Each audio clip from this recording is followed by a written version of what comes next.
أما عن بئر زمزم فمع توسعة المطاف هدم البناء الذي كان فوق البئر، وخفضت فوهة البئر أسفل المطاف، ويمكن الوصول إليها بالنزول على درج يؤدي إلى صالة مكيفة الهواء تتراوح مساحتها بين 1210 و 1450 مترا مربعا، زودت بالصنابير لمياه زمزم المنقاة الباردة، 220 صنبورا للرجال و130 صنبورا للنساء.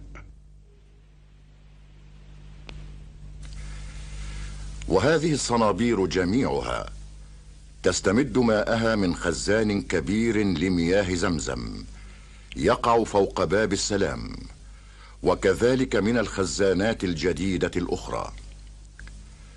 وجميع هذه الخزانات تستقبل المياه بعد تعقيمها باستخدام الأشعة فوق البنفسجية.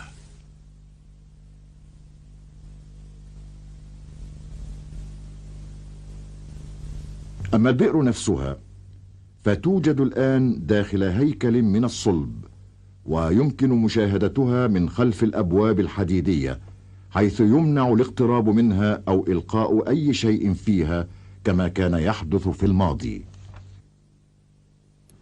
وهذه هي بئر زمزم من الداخل في وضعها الحالي.